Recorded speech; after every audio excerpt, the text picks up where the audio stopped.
Hello everybody, and welcome to another one of my War Leader PvMP videos. Today I've got footage from the initial Rise of Isengard build to show you, as well as fights from after the 20 to 30% damage increase that creeps got with the last patch that went live. So I'll be able to talk a little bit about how that has affected things, along with some of the other changes that went in with that. Alright, for our fights, most of these are going to be small group fights for after the patch went live. Beforehand, there is 1-1v1, and there's a 2 versus 1 and a 3 versus 1, and I think there's one very, very short small group engagement. So let's dive right into it. Alright, the first fight is Maid, a Dwarven Guardian, and Scrimly, a Dwarven Hunter, versus me. This was very early on in the entire thing, so I took on the 2 versus 1, and I was mostly just pushing myself, seeing how far I could go, and trying to judge the abilities of the war leader in this new build and everything. What I should have done, I should have called for reinforcements as soon as I could and then tried to stay alive till they could get here, but really I was trying to challenge myself, and yeah, it's going to cost me in this. It is a 2-on-1. As you can see, Scrimly has already taken off running. What can you say? He's only level 67 or 66 at this point, and I was beating on him pretty hard. That said, it is kind of bad that he can just walk away, and I'm stuck, unable to do anything. At this point, right now, is when I should be calling for backup, because I realize that they're just going to be able to rotate in and out, and be in combat the entire time. Or I should be trying to move the fight further away from here. Either option would be a choice. Moving the fight probably wouldn't work very well, but instead just fighting it out, well, you know, I get practice fighting it, hooray. So here we go, I'm using this tree as cover right now. I've redeployed my banner. My banner of terror has already run out, and I realize that I'm in a lot of trouble. What I'm doing is I'm being very careful to keep my heals coming as fast as I can, spending power as fast as I can get it, and just trying to maintain my health levels, keep Scrimly backed off as much as I can, and hopefully manage to beat down Maid or get him to run away so that I can force the fight into my favor if I get lucky. Right now I realize that I just can't keep it up in Brawler stance, so I've switched over into Commander stance, and I'm basically relying on lucky crits, because the quit whining and fight is not going to be automatically instant and on the move anymore. So I'm going to have to work at getting my inductions off and everything. Fortunately, I do have that minus 25% induction time, so I can do this. I have to say, this is a lot longer than I would have lasted before Rise of Isengard. No matter what, against even like a level 50 and a level 65 from then, I would have already been dead, because the on-the-run healing is just incredibly good.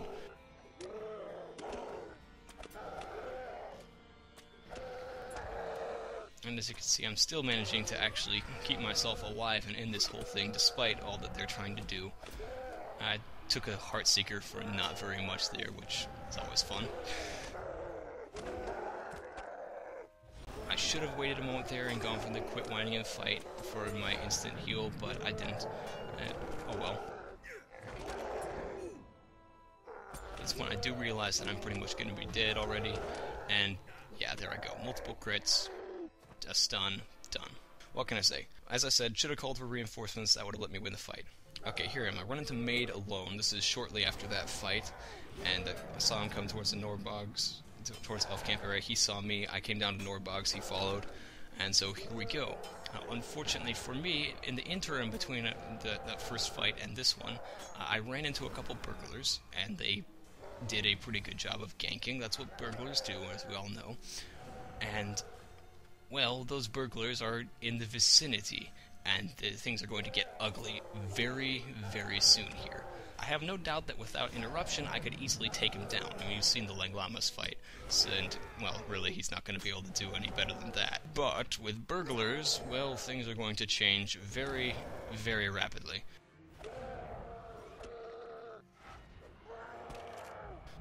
And there they are. So now the question is, how far can I go running on nothing but heals and trying to get away? Unfortunately, I wasted that instant heal that I had available. Should have used that. It really wouldn't have made much of a difference, though. Burglars really hit very, very hard right now. Okay, here is the Runekeeper. I spotted him in a Horror Hollow. I managed to get out of everything without drawing any aggro. Decide I can go after him. I'm switching over into Commanders. I turn on Defensive Aura because I know this is going to be a slugfest. And right here, this is where everything goes south. I pull aggro on 2 NPCs right there. Not good. But I'm still not feeling entirely bad about this, because I've got on-the-run heals and stuff. His health levels are pretty low. I've already done quite a bit of damage to him. And so I feel like I could potentially still pull a win out of this fight. But really, I want to get the NPCs to reset if I possibly can. Unfortunately, I'm going to have to go into the water, and that's really just not going to work at this point. So instead, I'm just going to try to go for the kill here and see what I can do.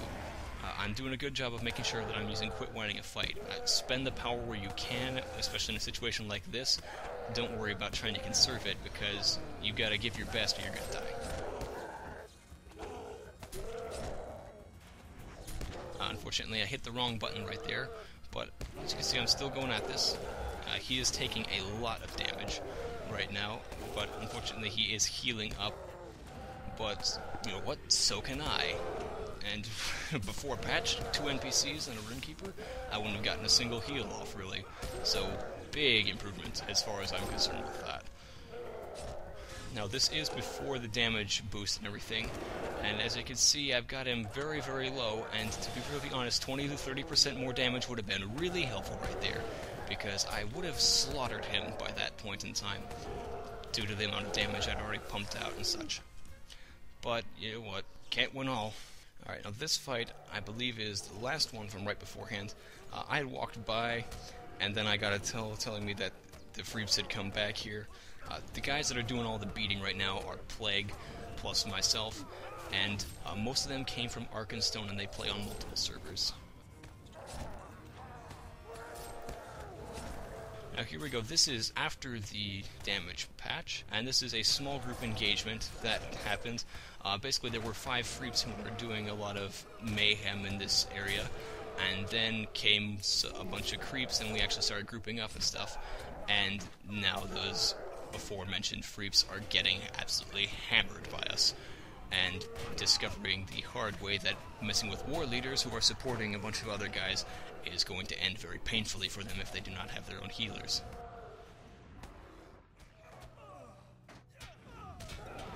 As you can see, they've already taken off running, and basically, after one engagement, that's what happens.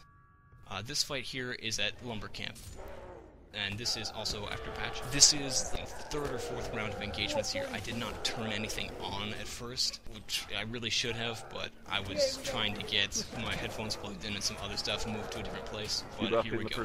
Now, before I had joined this group, these Freeps were getting kills. What they're doing right now is basically they're pushing forward. Someone get a heal on we're pushing back at them.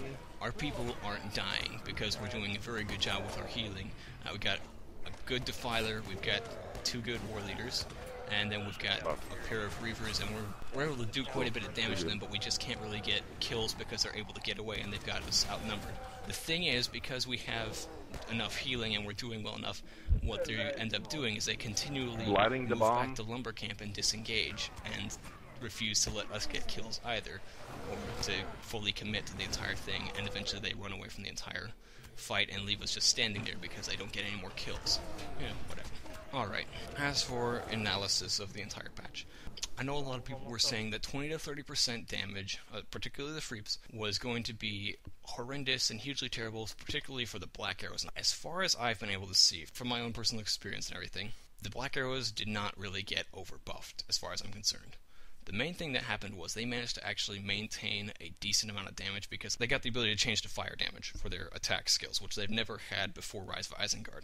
That change meant that their damage was closer to what it should have been than anybody else's. The thing is, the devs, that was not their intention. Their intention was boost them so that they'd be at proper damage with common, just like everyone else, and then give them fire damage on top of that, really make them into a powerhouse. And that's just what they did. They did exactly what they intended to, but you got a lot of people complaining that now they're too powerful and stuff. I disagree entirely with that. And in all honesty, Black Arrows have been the absolute weakest guys out there. They've been basically the punching bag of everyone for quite a while, especially since the fire arrow change that happened before Rise of Isengard. And they've really earned the right to have some time slaughtering creeps like nobody's business. War leaders are also the other main top dog right now besides defilers on the creep side, and both of the Uruk classes basically went from the bottom of the totem pole to the top. But I'm fine with that because, in all honesty, the Uruks are supposed to be the tougher orcs, so aesthetically and from a lore perspective, it makes sense. I mean, they're towering 7-foot-tall monstrosities that are rippling in muscles. They should be able to make your life an absolute nightmare if you run into one of them. And I don't really have a problem with that. It helps that I play a war leader, obviously, so I've got bias there. But whatever. The Freeps are still hitting incredibly hard. The thing that they now have to face is that the creeps are even closer to parity than they've ever been before, and they've got to really focus on teamwork if they're going to do anything. Creeps, in most cases, have the teamwork act down, and they have gotten to the point where, especially since Siege of Mirkwood and all the time after that, where they operate as a semi-organized unit even when no one's actually grouped up. This does mean a lot of them get killed in those fights, but at the same time they're still able to be somewhat effective in your standard shuffle or brawl or whatever it is, because the people have learned their jobs and how to fulfill them pretty effectively. It's not the best method, but when you don't have a leader around, it works. The Freeps don't have the same kind of faction cohesion that the Creeps have managed to create, and what you find is that if they don't have any leadership at all, they all tend to just melt away and leave the zone. Which, fundamental difference in just how the two go. Alright, one thing I do want to talk about before the end of this whole thing is I now have 7 subscribers, and so this fills up the entire top row. These subscribers are going to be immortalized in fame and legend for forever because they are the first 7. And so their names will forever be at the top of the entire list and everything, and all shall look upon them and go, oh man, those guys were in way at the beginning and everything, back when, he was before 20, and before he stopped when he get 27 or whatever. I don't expect to get a lot of number of subscribers or anything, but, just know I do pay attention to these things, and you have been immortalized. So first up is Romo N. Hi, Ophi. I hope you're still doing well and everything. And next is IMX Films. IMX Films, the second subscriber. I've checked out his channel. It looks pretty good and everything. Ophi's also got a pretty decent channel, but not much has happened there in over about a year, I'd say now. But IMX Films, he's got some pretty decent stuff over there and is still pretty active. So I'd say that's a place worth checking out. Alright, Creon Studio. It is number 3. Creon Studio, like IMX Films, also has quite a bit going on over on his channel, and I would say go ahead and check that out. There's some interesting stuff over there if you're at all interested in the kinds of things that he's doing, and just go check it out, see for yourself what he's doing over there. Next is Zelite Kings. Zelite Kings, what he's got on his channel is basically some stuff to do with various video game stuff, but there's a little bit going on there, not a whole lot, but it's still worth a look at into that whole entire thing. Alright, next up is Eddie. Eddie, you are number 5. Now, Eddie, I just want to warn you, you've been immortalized in fame forevermore on the internets as subscriber number 5, and you're going to be at the top of the list of my subscribers for forever, so you really need to get a picture up there, because otherwise, people are going to come onto my channel and stuff, and they'll be like, oh, who's this Eddie guy? I mean, he's all the way up here at the top and everything, but doesn't have any profile picture, and I just became a new subscriber, and I'm the number 1 fan, or whatever they're saying to themselves, and I've got a picture, I should be up there. I mean, you don't want to be causing people to throw fits of rage because they've got a picture and they feel superior or anything to you, so you just gotta step it up there, man. I know what you mean. Ciro, the 6th Ranger, in my subscriber list. Sarah, you got the same problem as Eddie. You better get on the ball there with the picture thing. That's all I gotta say to you, man. And number 7, Carl Drinnen. Great name, great picture, interesting channel. That's all I gotta say. Alright, well that's all for now. I'm gonna stop now before my rambling really kicks into entirely new levels of overdrive and stuff. And I'm probably gonna have to edit out all kinds of stuff and record a couple parts of this. But hey, that is the nature of life, and I'm more than up to the entire task I've put in front of me. Alright, well that is all for this time. I will continue recording stuff and putting out videos as I have good footage to do so. And in the meantime, good luck and have fun out there. Ugmog is out.